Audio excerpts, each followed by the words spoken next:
Good day, lads. This is Chicago Sports Talk, Michael, along with Get On Kid. Before I introduce the special guests here, this is um the episode 6 of the CTE Sports Podcast. Episode 6 featuring our good friend that's been on my radar for a minute. Guys, welcome to the show, Adam Mason. Claws up, bear down. Thanks for having me. Appreciate it, Michael. It's good to be here. Bear down sports. What's up, people? All right, so originally we had a different plan to discuss, but our good friend, the good friend Adam, saved us for talking about other stuff to talk about in the dead period because there has not been the dead period is basically none to talk about. But I gotta ask you, Adam, because you've been on my radar since the beginning of the offseason when before the whole Justin Fields, Caleb Williams situation, you've been on the radar since the beginning. So what do you think about what the Bears have done this offseason with their offseason in general, the whole drafts discusses, the whole Justin Fields and Caleb Williams thing? Well, Ryan Poles continues to show every fan out there, no matter what side of the fence you seem to land on preseason or before the offseason, he tends to show everyone that he knows what the F he's doing, and we don't know what we're doing because everything seems to come together that he does. What he touches is gold. He's the golden goose. He knew more than us. He's gone out and got all the right trades, all the right picks. He created a 5th-round pick out of nothing that was a 3rd-round pick in Austin Booker. I mean, I don't see an offseason that could have gone any better than it did right now. And that's going to be a surprise for some people that may not have seen my stuff, that still think we're stuck in the Justin Fields and Caleb Williams debate. But reality is this team has come together to be a very special team that could have a very special year this year. So what was your favorite signing or move that the Bears have done this offseason? Mine personally was the trade of the 4th-round pick to get Keenan Allen. That was my favorite. Yeah, I like it. I think one of the biggest concerns I had before the offseason went down was getting key positions. The Bears hadn't drafted that high of a wide receiver since Kevin White, and we know how that went. It didn't end up very good, and the Bears have not had high lottery draft picks for wide receivers. So that was my biggest concern with taking a quarterback was we weren't going to get that lottery style, that high caliber, truly generational wide receiver. And as you saw in the Bears war room, Rome Odunze could have gone a lot higher. So I really love the Rome Odunze pick. I think it was at number 9, extreme value. I think Caleb Williams was it was going to happen, hell or high water. It was happening at number 1, so there's no shocker there. But Rome Odunze at 9, that coming together and falling into our lap, that just makes me excited to this day. I'm so excited that we got a high contested catch guy that never drops the ball, who's going to be an elite wide receiver for years for us. I love it. Yeah, so, I mean, we kind of, we talked about the whole – I mean, I was kind of agreeing with you with the whole Justin Fields and Caleb Williams thing. I mean, because I had my doubts Rome would fall to 9. I thought he would – I thought he would have been taken by the Falcons until they took Michael Penix, which really surprised a lot of us. Like, we didn't expect the Falcons to take Michael Penix, but I didn't expect Rome to fall. It was like a situation where it came true. So, I mean, we have a question from the comments. Dark Mind, this is a question for you, Adam Mason. Ask him, does he still want the haul? I'm assuming he talks about the whole Justin Fields and Caleb Williams thing. Yeah, so I think a lot of people might have stopped watching my stuff when it came to the whole Hall thing because that was such a divided thing, the Civil War. It was either Justin Fields or Caleb Williams type of thing. I'll admit that I got a little carried away with trying to defend Justin Fields too hard. He's an average NFL quarterback who's on the upswing, and I showed that. That's why NBC Chicago, that's why places showed my stuff, was because it showed he was improving every year. Now, when you get a generational guy like Caleb Williams, the only concern I had was not taking that haul means you have to articulate and get other players to fill these positions of need. Now that we're past it and Ryan Poles has picked a punter and generated a 5th-round defensive end that can become a quality starter in this league after a couple of years, No, I don't want the Hall anymore. I want Caleb Williams. Everything that young man has done has impressed me to the T. If you haven't been watching my stuff, go tune back in, go check it out. You'll see that I'm all on board on Caleb Williams. I absolutely love everything I've watched about him. The kid just screams maturity. He's a student of the game. He's classy. I love everything about him. I'm so glad we got Caleb Williams, and I'm glad that I was wrong. I mean, I can admit when I was wrong. I was wrong.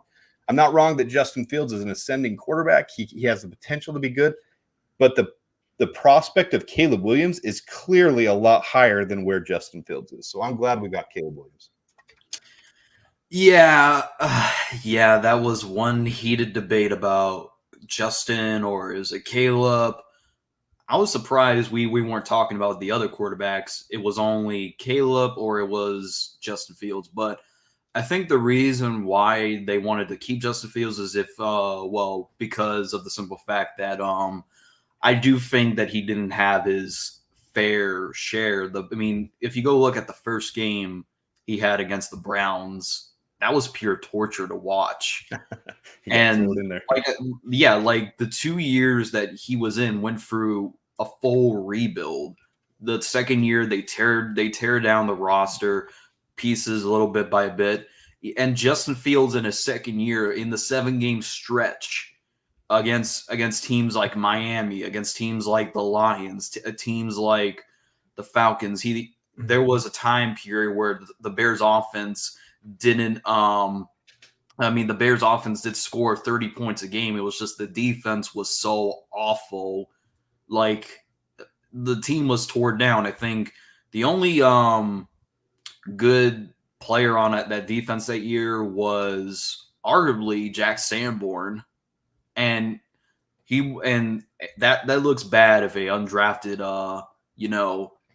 undrafted free agent looks better than your whole defensive team. And a lot of those defensive teams have had all pros like Robert Quinn, Roquan Smith, Eddie Jackson. Like there was a lot of all pros on that team that didn't do that good. Well, Eddie Jackson did look pretty serviceable until his injury, but so I've seen your content, Adam, and what's your full assessment on Caleb Williams as a whole, from his first snap in Oklahoma to his last snap at USC? Well, again, I got too involved in defending Justin Fields because in Chicago we have QB PTSD. We have struggles trusting our quarterbacks. We got excited about Mitch Trubisky. We got excited when we traded for Jay Cutler. We get excited for Justin Fields, and for good reason. All these guys have high potential, but I mean, you have to wonder the way the team has been run up till now. The biggest thing I'm excited about is that we finally have a coaching staff that I'm really, really excited about. I really feel like Kerry Joseph and Shane Waldron and everyone on that side of the ball is finally able to bring a Bears staff in that can handle a young quarterback. Justin Fields, a lot of people still don't realize, through 5 games last year, he led the NFL in touchdowns thrown. And that's a shock to a lot of people because they just want to bag on him. The reality is the kid is uber talented. He was uber talented in college. He was uber talented. He was mismanaged. You talked about when he got thrown in against the Browns. Even the second half of this year, you look at those games and the way we were up and they play called and then I'm not saying he didn't do things wrong, because you look at the Tampa Bay game, that screen pass, why was a screen even called in that situation? And then he threw the pick. There's just so much that could have gone differently for him. I don't think he's going to be a bust in Pittsburgh. We got so many fans that still want to call him a bust or whatever. I would love nothing more than to see Caleb Williams and Justin Fields in the Super Bowl and Caleb Williams win, obviously. But what's won me over with Caleb, to get back to your original question, is watching how he handles the press. Even at the end of every little press conference, how he leaves and then comes back and goes, "The Bears." I mean, he's building a culture. The big thing you heard last year was Justin Fields is the culture of this team. And now when you see Caleb Williams come in and already creating the bear claw, I mean, it's a silly little thing. I thought it was dumb at first, and then I have 2 little girls, a 7-year-old and a 3-year-old, and I showed it to them, and they fell in love with it. And they're running around the house chasing each other with the bear claw, and it turns into tickle match. And I mean, when you see that, it's not about the 30, 40, 50-year-old guys. Like, he's building a culture for these young kids to get excited about a stupid little thing, the bear claw. As stupid as it might seem, it's culture. And all of his teammates have bought in. You don't hear a single person on this Bears roster say anything negative about him. He's a student. He works hard. He's asking all the right questions. He has proven everybody in the media that said anything negative about him completely wrong. He's proving that he has high character, high class, and that he's here to be a franchise quarterback. So I'm very excited for Caleb Williams and what he can do for us. Yeah, I mean, the thing about Caleb, which got me concerned, was, yeah, his character and his fumbling issue. And I'm like, that Notre Dame game, and I remember watching it, and Notre Dame exposed Caleb Williams. And speaking of fake articles, do you remember one article in particular where it said Keenan Allen was unhappy with Caleb Williams throwing? They basically just showed him a clip of Caleb throwing Keenan Allen the ball, and Keenan Allen was like, "Hell no!" And then he just one. No, I didn't but see that one. I mean, they just said Caleb was unhappy. I'm like, you probably that's the thing with the media. They just show one clip of Keenan Allen like saying something, then they say, "Oh, he's unhappy with the quarterback." Yeah, I mean, people just say to do anything to get clicks now these days. Like, who knows? I mean, with the whole, I mean, that the only thing I have with Caleb is his fumbling issues. And did you ever see the stat that he played against top tier defenses, top 25, or him against top 25 defenses? That was always a big concern for me. Yeah, it was a big concern for me. And to be fair, I honestly did not do a deep dive into Caleb until we traded Justin Fields. And then he's going to be our quarterback. I'm going to give this thing a fair shot. Before that period of time, I went hardcore in defending Justin Fields because he's the Bears quarterback. I'm a huge Bears fan. I'm always going to be a Bears fan no matter who the quarterback is, even if we get stuck with what's his name from the Broncos now, that was Zach Wilson. Even if we got stuck with Zach Wilson, I would still be a Bears fan. You know, we're going to go through our ups and our down years. And we've had more down years than up years lately. But I looked at that too, and I actually did a video on that later after the point. And it's not factual. Like, I did a whole thing debunking it. Like, they give half truths on that little statement. They don't show the entire picture of it. And the biggest thing that really won me over was when I started learning about Caleb Williams. You saw Matt Eberflus in the Combine press conference talking about needing a quarterback that can win and needing a quarterback that can play on 3rd and 4th down. Caleb Williams at USC in his 2 years there had 199 attempts on 3rd and 4th down and 0 interceptions. And to me, that was huge. Like, that was a big turning point for me. You can say a lot of other things. Yes, he's got to protect the ball a little bit better. His line was very average at USC. He's going to have the same type of problem in Chicago. Right now, our line, unless we sign Connor Williams or unless we do something to bolster it a little bit more, it's probably just barely above average. It's not one of the elite top 10 lines in the National Football League. So he's going to have to deal with that same issue. Is he going to protect the ball better? I'm very confident that he's taking my concerns, and the more I dig into him, addressing them one by one, and I'm getting very comfortable and very confident that he's the quarterback for us. Shout out to Optimus Prince, known as TOP. He says, quote, y'all forgot about Fields already. No one said anything about forgetting about Fields. I mean, the only thing about Adam, he said, he was wrong, and, he defended Fields way too much. So the only Justin Fields didn't really, the only problem with Fields in college was, I think the problem was, because he had so many elite weapons, like if it's like one or two reads weren't there, he just runs. But because he had like talent at Ohio State, I guess that was why his draft stock went higher. Mm-hmm. Which that was the reason why he was with the Trevor Lawrence's, Zach Wilson. I don't know why he got taken that high, but the Trey Lance. But I guess a part of the reason Justin Fields' issues were ignored because of the Ohio State system around him succeeding. So I guess that was kind of the reason why he had a higher draft stock than what people projected him to. So, Adam, When did you start becoming a Justin Fields fan? Oh, right when we drafted him. I mean, I was a Fields. You talking about Caleb Williams or Justin Fields? Well, because Justin Fields is on the Steelers fan team, so and you said a lot of you said a lot of interesting things about Fields, like how he improved year and year by year, and he's still he's not.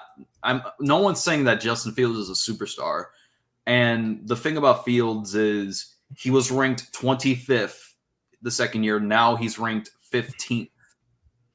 So in quarterback rating. So no one's saying that Justin Fields is a perfect quarterback. Well, Justin Fields was always developmental. If you look at all his combine stuff, if you look at all the pre-draft stuff, he was always a prospect to be a developmental quarterback, which is why the Bears didn't, have him start day one. That's why he was never meant to start his first year. And then obviously the injury threw him into it, and he wasn't properly handled. They didn't have him prepared properly. As far as when I really got excited about him, I think that first game of the second year had to get everyone excited. And then the entire 2022 season, all the running that he did, all the carrying the team on his back, when we knew we had a tanking team, we knew we had a bad team, and he would have highlight reels. I think he had 5 of the top 100 passes by NFL and ESPN. So it wasn't just his legs he was throwing to, but we had a rebuilding team. When you see the highlight reels, it gets anyone excited about Justin Fields. He was obviously a high prospect coming out of college because he has a cannon of an arm and he has wheels that he can run with. The problem is he's just way too inconsistent. I mean, he can have 2 4-touchdown games in a row against the Broncos and the Commanders in 2023, and then go off for 5 games in a row with 0 or 1 touchdowns. It's just very inconsistent with him, which is the frustrating part because he's got so much elite high-end potential, but he's just not there yet. But, he's one of those quarterbacks that can develop and become a late bloomer in the NFL, and we'll just have to see what happens. It's just not going to happen with the Bears. So get him, kid. You've been staying silent for about 18 minutes. Do you have any questions about Adam Mason about Justin Fields? Well, Justin Fields. So from what I'm looking here from OTAs and training camp, reports say that Justin Fields has been struggles continue as he lacks consistency. He still can't read any defenses. His passes are inaccurate, which is very, very concerning. Russell Wilson is clearly outplaying Justin Fields in mini camps. So what are your thoughts about it? It just depends on who you're listening to, because if you listen to 10 other beat reporters, there's multiple. Yeah. If you listen to 10 other beat reporters, I actually did a whole video on this because Eric Lambert of Sports Mockery made it a point to bash Justin Fields. And I said, look, guys, I haven't brought Justin Fields up. This is actually the most I've talked about Justin Fields on your channel today in the last couple months. Eric Lambert has bashed the crap out of him for no reason. If you look at other beat writers in Pittsburgh, they're saying he's absolutely lights out. He's killing it over there. He's spinning the ball. He's quick. His footwork's improved. I mean, it just depends on who you listen to. If you haven't looked at that video of mine, go watch it because it shows. He can improve from what I'm seeing. Is he going to start week 1? Absolutely not. But no, he's not. Yeah. No, they've already named Russell Wilson the starter. The problem is Russell Wilson's an aged veteran that I think is about to hit his what's it called? Walker, his old man Walker. I mean, I don't think Russell Wilson is meant to be the answer there. Russell Wilson is just a cheap contract because Denver had to let him go. Yeah, exactly. And Denver are still paying Russell Wilson, and the Steelers are paying the league minimum $1.21 million of his contract. The rest of that 40 whatever million is paid by the Broncos. Yeah. So yeah, I don't think either of them are gonna pan out. Like the Steelers' offensive line got very, very young throughout the offseason. We drafted Joy Faltanu, we drafted Zach Frazier. So Justin Fields is not gonna click right off the bat with the Steelers. If you want my perspective of it, being a Steelers fan, if Justin Fields is gonna develop, he's gonna have to develop alongside that offensive line. But I'm just gonna have to wait and see. I think the Steelers got a steal this year, though. Which other quarterback room has 2 potential? I'm not going to say stars, but potential high-end quarterbacks. Russell Wilson came into the league, won a Super Bowl very quickly, showed very high-end. Justin Fields has shown flashes of high-end. What other quarterback room had got their quarterback room of two of those guys for, less than $4 million? So I think the Steelers hit a home run this offseason. They could spend their money on other things. They could bring in some wide receivers, bring in the linemen. And they really did revamp the defensive side. They revamped their offensive line. Yep. Yeah, Omar Khan's really cooking out there. Yeah, I think they have a lot of high-end potential. It's just, will one of those two click? I don't think Russell Wilson will. I think Justin Fields can. It's all up to how quickly he can learn their system. We're learning that Luke Getsy ran an overly complicated system that made it hard for everybody. You hear what he's doing in Las Vegas, and he's making it difficult for them. If things are simpler over there with Mike Tomlin, and it sounds like he runs a very sharp and clean system that every year after year, even when you don't think they'll make the playoffs, they always make the playoffs. I think it might be the right situation for Justin, which is why he wanted to get traded there. Yeah, Mike Tomlin has proven me wrong many, many times. And just recently, we just gave him a 3-year contract extension. So, all right. So, TOP, he just says Justin Fields is your basically. That's how trolls type. And how did that work out? Okay, so there's a lot of things that Adam has said.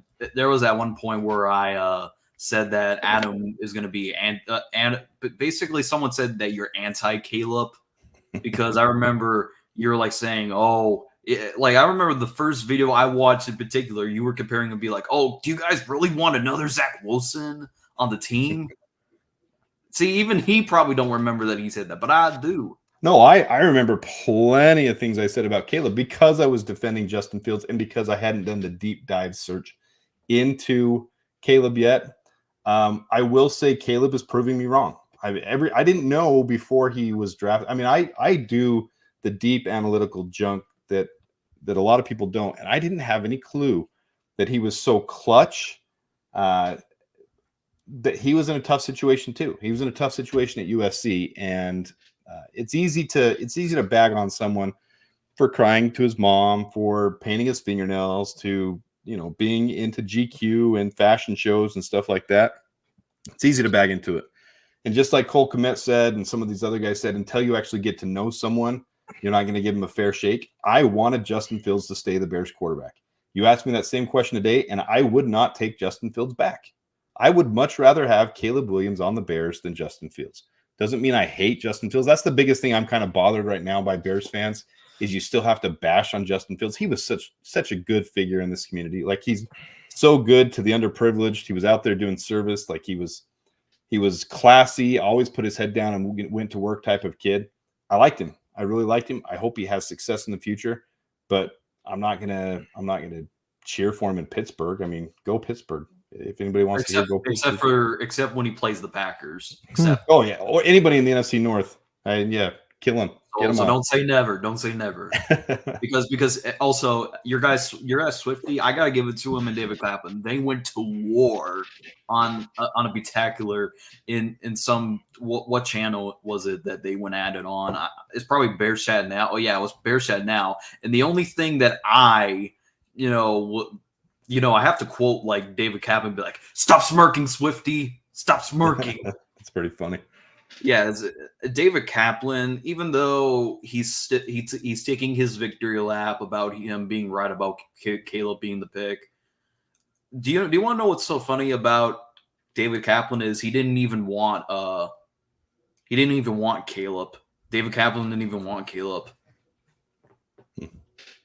So there was a clip of David Kaplan bashing Caleb for not talking to the media. Be like, yeah, bring that here to the NFL. Bring that to look at the chat. The chat is just flaming you, buddy. So all right, so y'all have any? I do have to say this team should be a playoff team, and people are saying, well, I'm expecting Caleb into the position that he is entering, the greatest situation a number 1 overall pick has ever gone into, has the best supporting cast that we have ever seen in a while. This should be and a team that went 7-10, easily could have been 10-7 last year. There is no discussion why this team should not be a playoff team as soon as this upcoming year. And Adam, do you think the Bears have an easy schedule this year? Well, they have the third. They have the third easiest in the league. I mean, you look at the common opponents that we have. I mean, every year teams in the same division play other teams in other divisions that are equal. There's only 3 games that are different between all those teams. The Bears drew the 3 worst teams from last year. We got the Washington Commanders, we got the New England Patriots, and we got the Carolina Panthers. I mean, those 3 are the 3 worst teams from last year. So it doesn't get any easier than the Bears have it this year.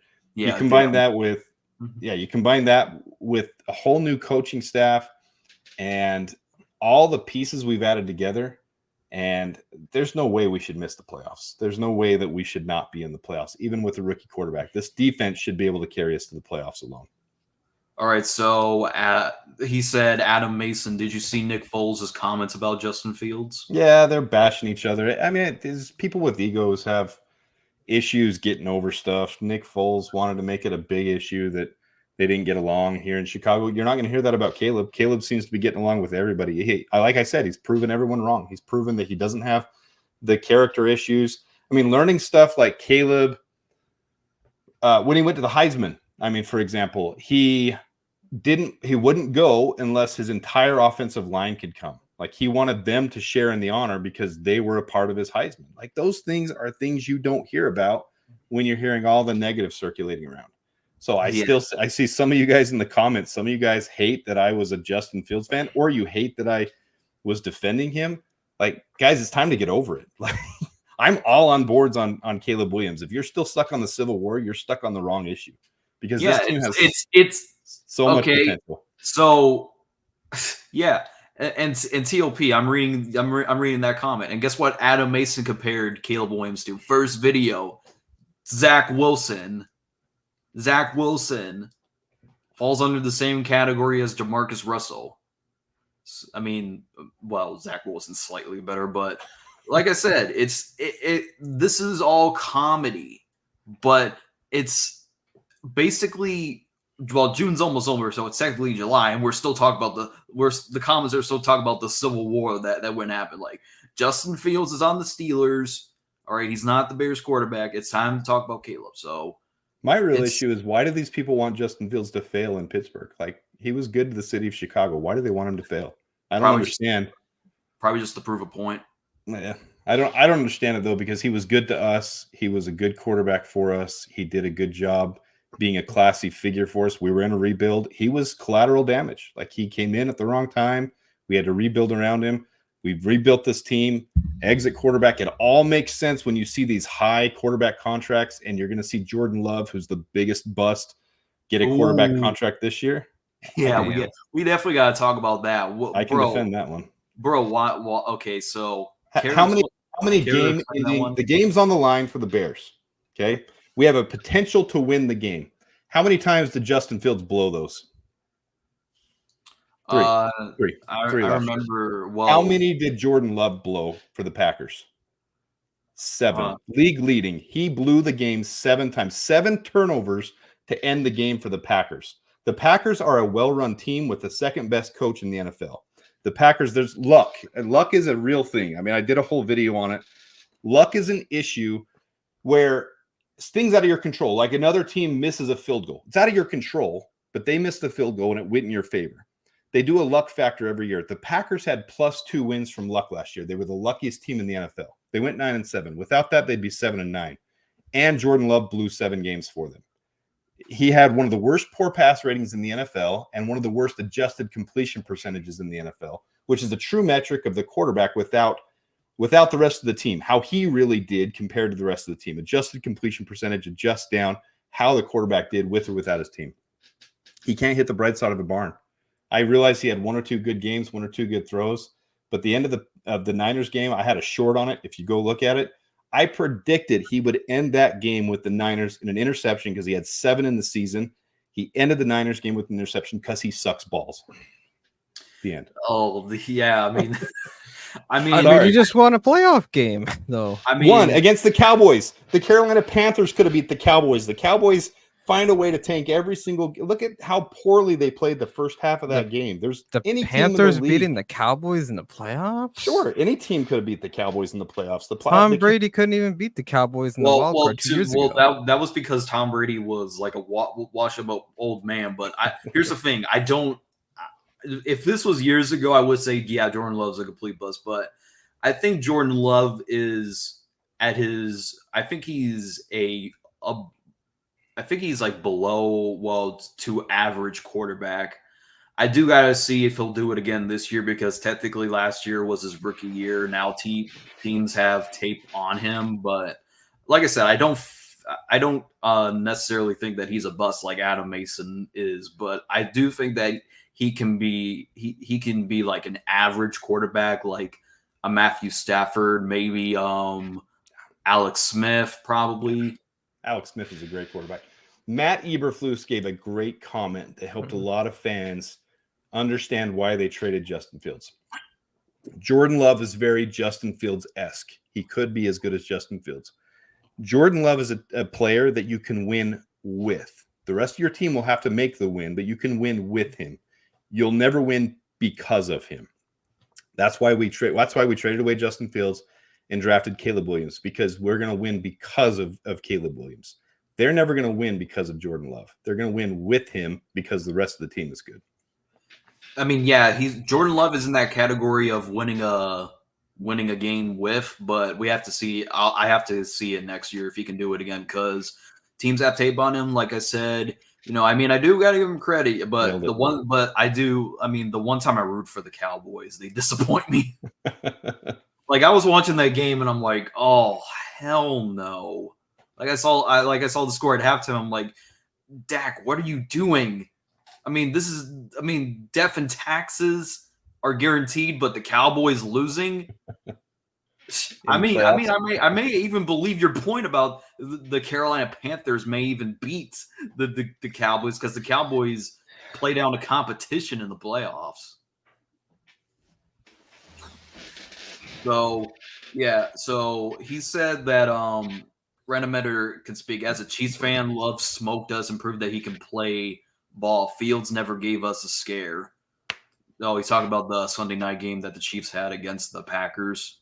Every team can play good on certain times. I think the Colts are undefeated against the Chiefs in the last couple of years. Are you guys scared of the Colts? I don't know if you are at this point. Jordan Love wasn't the reason. Matt Ryan. They lost to Matt Ryan. Jordan Love wasn't the reason the Packers beat the Chiefs. Sorry, Chiefs fan. You have a great team, but you had a struggling team the second half of the year. They got reawoken and killed it in the playoffs. Not a lot of teams were really a threat to the Chiefs at the second half of the year. They were struggling. So the Packers beating the Chiefs doesn't really blow my socks off. Heard Adam is in Arizona. Make sure you flex that Bears gear when we bust the Cardinals. I don't live in Arizona, but I am going to the Cardinals game. It's fairly close to me, and I'll be repping my Bears gear for sure. Oh, so you're going to a Bears game and when they play against the Cardinals? Oh, yeah. I'll be down there. Oh, yeah. I mean, honestly, I do see this. I mean, I'm still skeptical about the cycle that the Bears have been repeating for a long time. But I have to remember the plans where Trubisky and Fields were not supposed to start the first year. Glennon and Andy Dalton were supposed to start the first year. Caleb's the automatically starter day one. No questions. No questions. Tyson Bajan's not starting. I don't know why there were people thinking that we should start Tyson Bagent over Caleb, but even though, so the plan is different, but I'm still concerned about the cycle because if Matt Ebert, because there's some questionable things about Matt Eberflus, as far as him coaching this team, because there was a lot of games where he blew where we could have won. The Browns, the Broncos, the Lions. There was a lot of games that didn't go his way. And also I have to say this: the only reason why the defense clicked and it's looking like it until proven otherwise is because of the Montez Sweat trade. Sure. The defense has been terrible up to the Montez Sweat trade and Well, the question is, could Matt Eberflus lead a team to victory? That's always the question. Yeah, and I'm gonna put a caveat on that because that defensive secondary was one of the youngest. It takes time. One of the hardest leaps in the NFL is the cornerback and safety position. That's not the same as in the college. It's played differently. So coaching, Matt Eberflus is the one to credit for that. For those guys coming around the second half of last year, you need pressure from your defensive ends to be able to make it so that they get pressure on the quarterback and make it easier for the cornerbacks and safeties to do their job. But that secondary, the second half of the year, was by far the most elite in the league. Led the league in interceptions, led the league in NFL passer rating against, shut down the offenses. Our run game, our run defense still needs a little help. We still need to address the defensive line a little bit. We'll see what happens.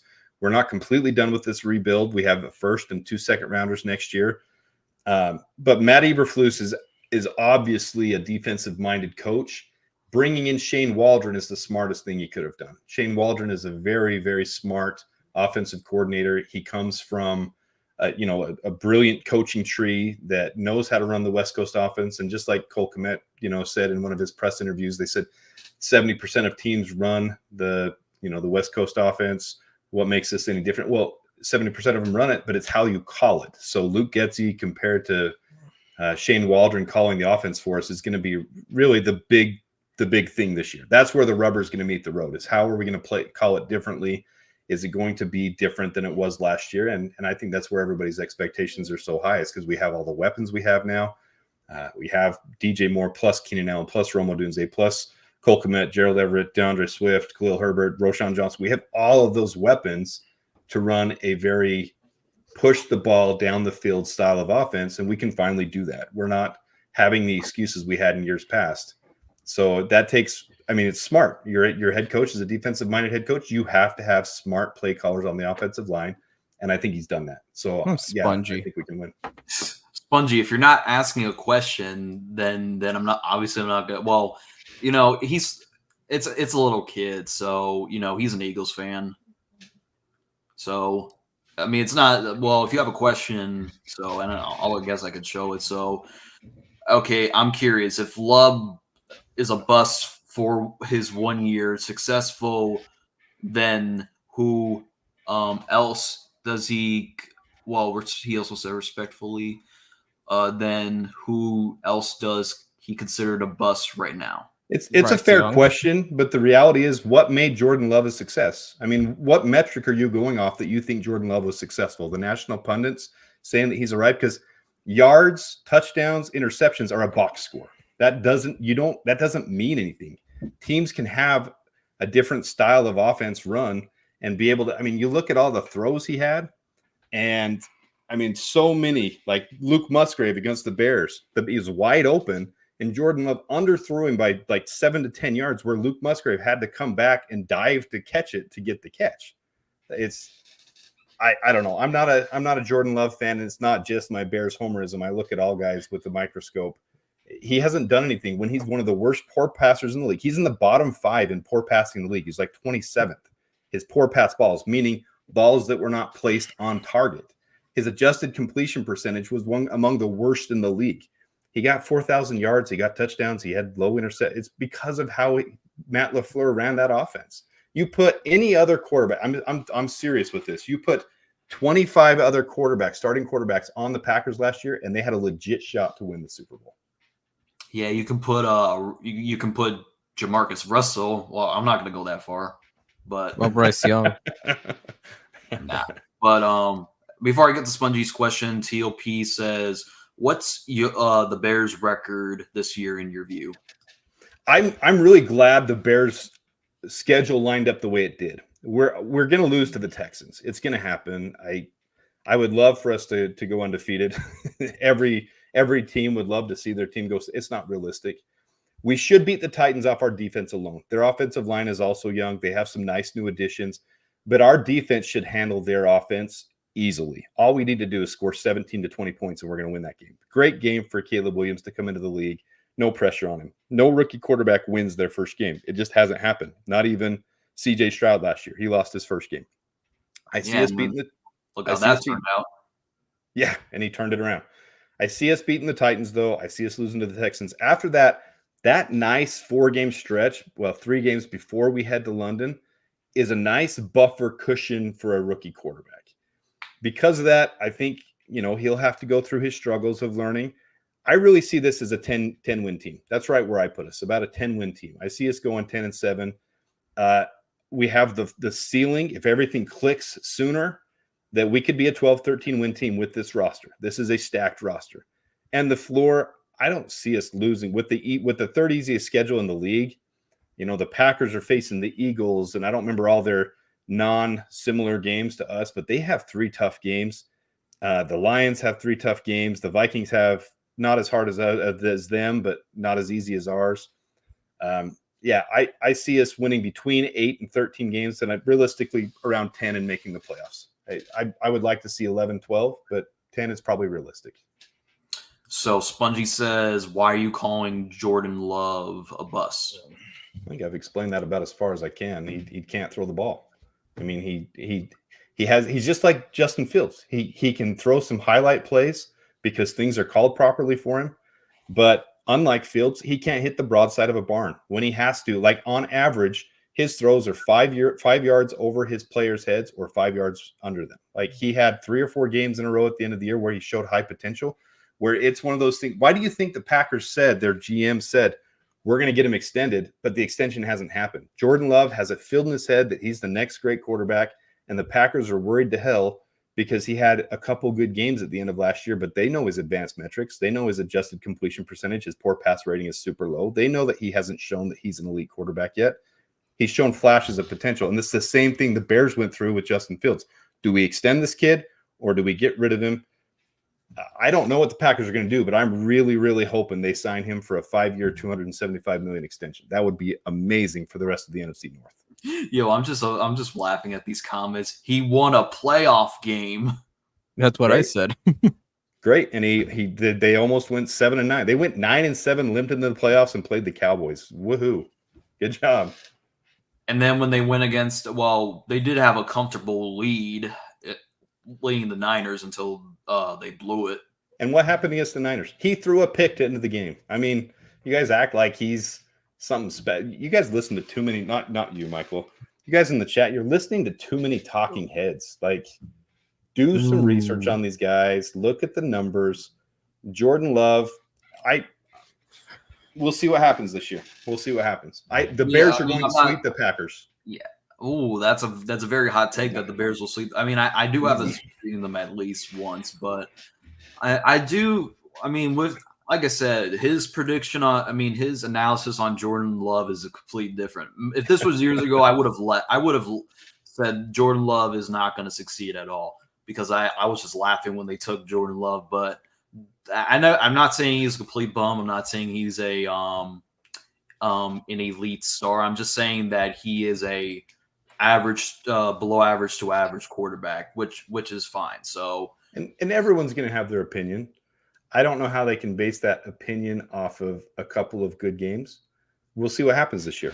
If Jordan Love proves me wrong, damn sponge, then I'll eat my words. I don't see a sponge. Who's Sponge? What's the name? Philly special cards. We call him Spongy. I do my research. You absolute idiot. Okay, Sponge. Tell me the research that makes Jordan Love special. Is it 4,000 yards, touchdowns, and interceptions, or is there something else about him? Yeah. So Spongy, cut him a little bit of slack. He's 13. Oh, is he? Okay, I won't. Yeah, he's 13 and an Eagles fan. So, hey, I like the Eagles. We get a lot of players from the Eagles. Yeah, fuck the Eagles. Hell no. Yeah, that's a damn good year. You went 9-8 for his first year. I mean, yeah, you're putting wins and losses on a quarterback and not on a whole team. I mean,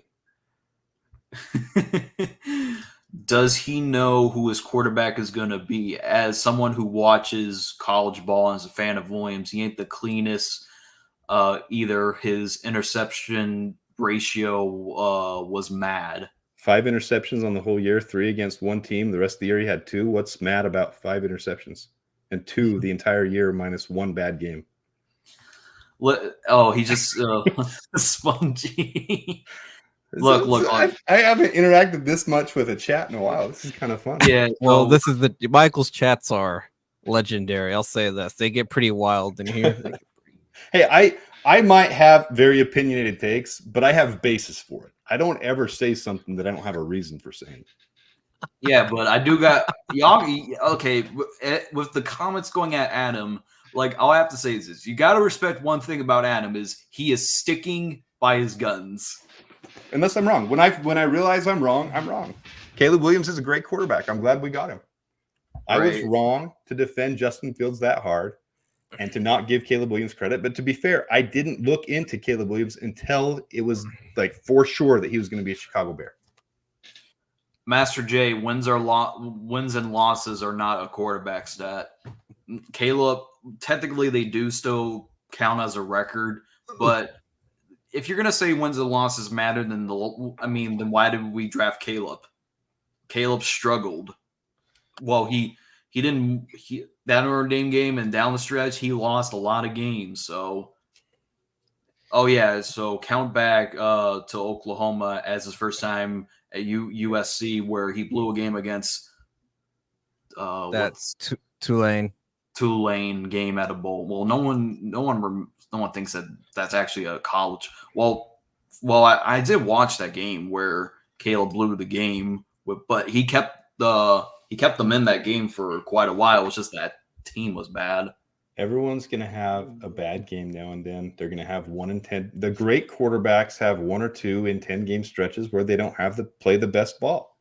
It's different when you're like Jordan Love and you blow 7 game-ending drives, like 7 interceptions to end the game. So Caleb Williams having a bad game against Notre Dame, not becoming clutch against Tulane at the end of that game.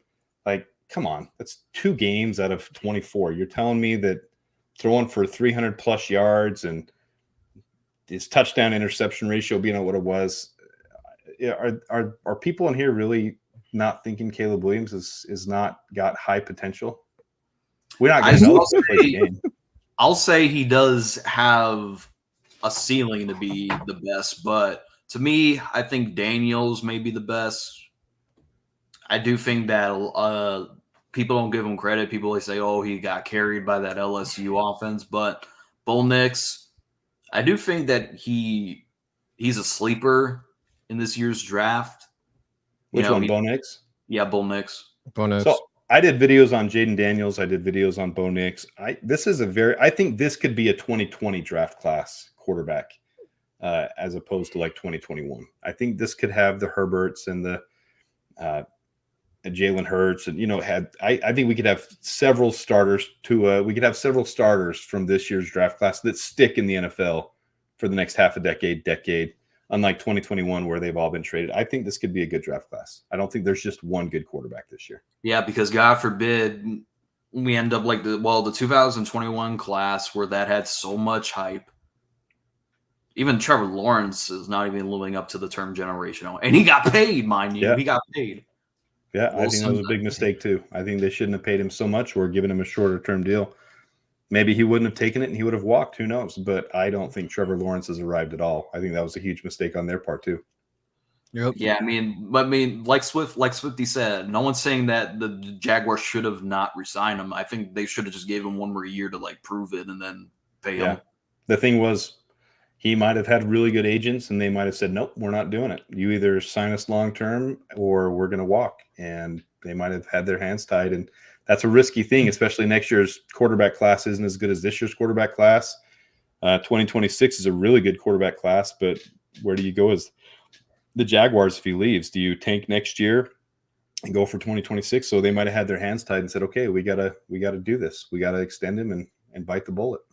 So gun to your head, that random editor says, all right, Adam, Trevor Lawrence or Jordan Love? Oh, Trevor Lawrence has already had longer sustained success.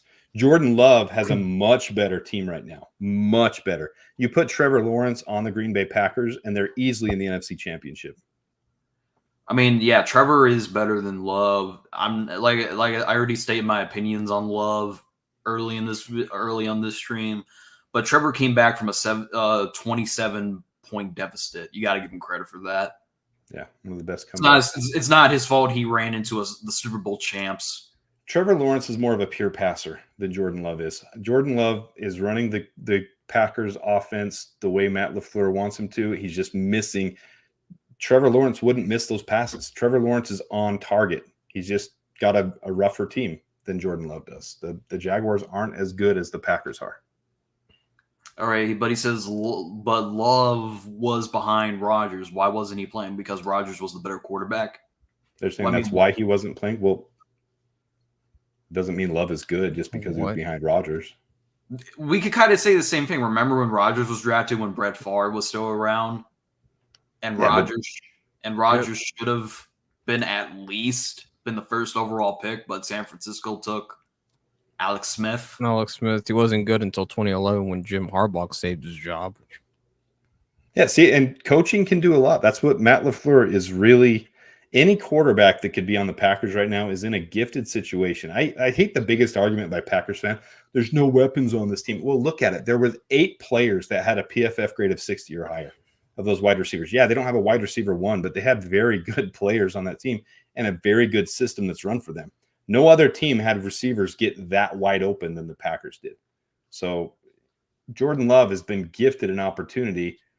We'll see if he can live up to it or if teams study him this offseason now that they've got a full year of tape on him, because when they see him overthrowing and underthrowing by 5 yards on literally every other play, he overthrew or underthrew. And when teams see that, they're going to get pressure on him and they're going to have better coverage against in their secondary. I don't think the Packers have a winning season this year. And I'm serious with that prediction. I think the Packers have a losing year. All right. So So how would you rank Jalen Hurts then in a gifted situation? Man, Jalen Hurts to me is very Justin Fields-esque as well. Jalen Hurts, I think, is an above-average quarterback, but he's not someone that I would want to stake my franchise on. He's one of those that you're stuck with. You got to really have the rest of the team built around him, and he has weapons. A.J. Brown, Devonta Smith. I mean, they've got weapons there to help him. So I think the Eagles should make the playoffs this year. But I wouldn't want Jalen Hurts to be my franchise quarterback long term. Oh, damn. Yeah, so you're basically saying that Jalen Hurts is not, well, he's not like a terrible quarterback. He's just not a franchise quarterback. He's an above average quarterback that you can win a Super Bowl with, but you've got to have the rest of the team be really elite. Unlike Pat Mahomes. Look at Pat Mahomes, and I realize that's the hard thing to compare because he's generational, but Pat Mahomes can will a team to the Super Bowl, and that's what we're hoping we got with Caleb Williams. We're hoping we got a Pat Mahomes. Is that going to happen? Nobody knows. Right, Spongy's probably tearing up his room right now. So you saying that Jordan Love is a fluke? I'm saying Jordan Love will be exposed. I'm saying he didn't show through his tape or through his metrics that he is the reason the Packers won, and I think he will be exposed this year. So Spongy has a comment. He said he's been in the Super Bowl, bozo. That's what I just said. They can win with Jalen Hurts. They've just got to have the rest of the team be a top-tier offensive line, be a strong defensive line, strong secondary, which, when the Eagles won, they or when they went to the Super Bowl, they had. But in other words, he's a system quarterback. More than that, though. I'd say there's a gap in between between a good quarterback and a system quarterback, and he's kind of in between. He's a good quarterback. He's an above-average quarterback, like I said. He's just, to me, he's not a top 10 quarterback, but he's right on the fringe of that. Spongy, the Eagles are not a good team, though. Well, not anymore. So I know my quarterback is all that, but Adam, do you think Dak will be traded to another team or get his extension? I think they'll give an extension. Dak had a special year last year, and if we're being honest, Dak isn't the reason that the Cowboys keep choking. We act like it's Dak's fault, but I think Dak is a top 10 quarterback, especially if you look at his advanced metrics and you look at the way he plays. He's very accurate. He's on the ball. He runs the system well. I think Dak is a top 10 quarterback. I think coaching is the issue in Dallas, and I think they keep having the same issue of recycling and regurgitating without getting one of the elites. If they had Matt LaFleur, the Cowboys would have won a Super Bowl.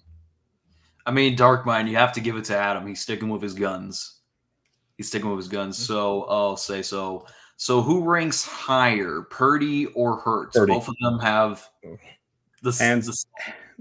hands down Purdy. Purdy is so undervalued in this league Deep balls, he was number 1 in the league. His adjusted completion percentage is one of the best in the league. I mean, you guys in the chat are like the epitome of listening to speak on ESPN. Like you're taking all of their hot takes. Like Look at Spudgy. you look at Brock Purdy, and he actually throws the ball on time with anticipation accurately, and he has a beautiful deep ball. Like too many of you guys have listened to guys saying, "Oh, he's a system quarterback." I'm not a Niners fan. I don't have a game in the fight for that one. I don't care about Brock Purdy, but I know he's a top 10 quarterback. He's a top 5 quarterback in the league right now. Now, if he plays crappy this year, that'll change my mind. But he's played elite ball, and he's shown that he is one of the best. His ball is tight, and he plays very well. Oh man, I'm trying so hard not to laugh. I'm trying so hard. It's like try not to laugh. One of those try not to laugh. So, say, Adam, would you agree that the Cowboys need a new owner? Yes. That would help. I mean, you got certain teams that would benefit from that. Panthers, Cowboys, they're definitely in that category. Jerry Jones gets in his own way. You look at what Virginia McCaskey is doing, and it's like the epitome of what a team that's done it the wrong way needs to do. Hire a Kevin Warren and get the freak out of the way. Let them start fixing the culture. Jerry Jones needs to hire someone and get the heck out of the way and let them develop the team and stop getting in the way. Or sell the team, which is not going to happen. Yeah, he's not going to sell it. Yeah. Okay, so we got 3 minutes, peasants. So, got any questions? So, Peasants. All right. I mean, that I should have said this earlier. This is what we call the chat, peasants. So, we're the kings, they're the peasants. So, all right. So, put Purdy on the Bears. How good does he do? Elite. He's already a proven quarterback. So Wow. If I'm saying Caleb Williams as a rookie is going to win 10 games, Purdy should win at least 11, 12, 13 games with this team.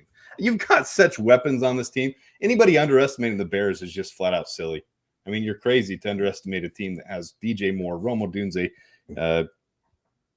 Keenan Allen, Gerald Everett, Cole Kmet, DeAndre Swift, Khalil Herbert, Grosh. I mean, guys, you put a top 10 quarterback on this team, it's going to go places. All right. Okay. So he said that. Well, since okay, this is Spongy's information. So I talked to a former Niners player, and they said that he's a system quarterback. He said that everyone's a system quarterback. Well, when you talk about it like that, you play your system and you play it well. Thing is, some players don't play their systems well, but Brock Purdy's a good quarterback, guys. Yeah, I mean, that's what Caleb has to learn from Brock Purdy.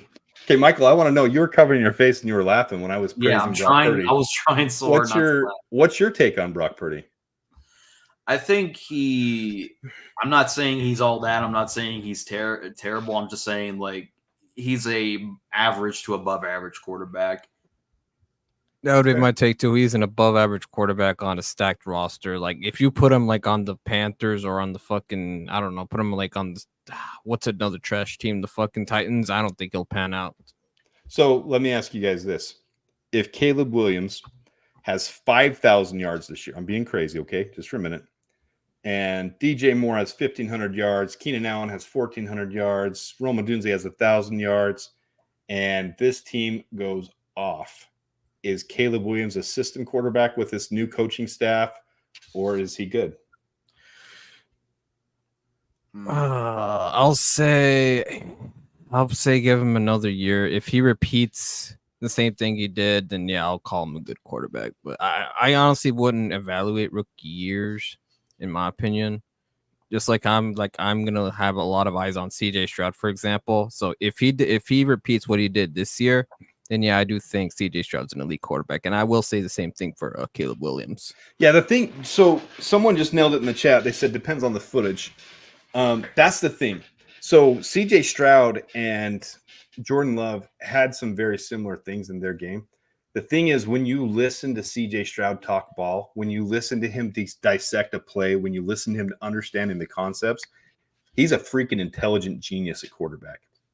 And you're hearing the same things about Caleb Williams. You're hearing that he understands what's going on. He's asking the whys. When you listen to Jordan Love, he's a freaking bumbling idiot. Like, he doesn't even understand what's going on.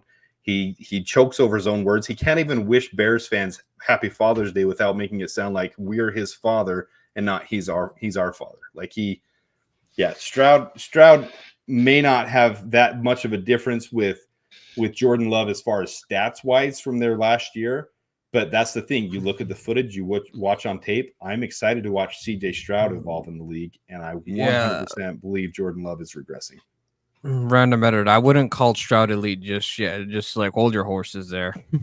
All right, so this is one of the last few questions. So this is Adam. What's good? I'm a New England Patriots fan. Good luck. Enjoy it. Just bear down. Or whatever Drake you May. Patriots fans say, because we had to go through it too, and you're going to go through it this year. This is going to be a rough year for. I really like Joe Milton. They had a 20-year dynasty. Yeah, 20-year dynasty. Yeah, you have a lot to hang on. That's right. You're fine. You've got memories. I like Joe Milton. I'm not as high on Drake May. I really think he's very Jordan Love-esque as well. Very inaccurate. I can't stand inaccurate quarterbacks. So. You got two fun quarterbacks to watch develop, though. It's going to be interesting to see which one of those two.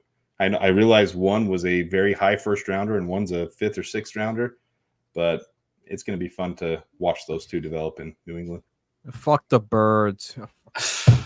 I can't. I want to play the Eagles in the playoffs, and we get our revenge. But Week 15, we're whooping your ass. So, anyways, guys, I know y'all wanted to have your questions for Adam. You know, he answered them very well. So, Adam, do you have anything to say to the peasants? The peasants. I didn't know that was what you called these guys. Any peasants that want to come over and check it out, I'm not a Caleb hater. You guys can come and see the progression, and I actually have some really good stuff on Caleb. Come check it out. Enjoy being the peasants, and thanks for having me on. All right, so Black and gold. Thank everybody. This has been episode 6 of the CTE podcast. So if anyone's having a recovery, you know, I'm pretty sure Gedon Kid's not doing it. So anyways. No, I'm doing a baseball stream later tonight. So anyways, this has been episode 6 and we out of here. Adios.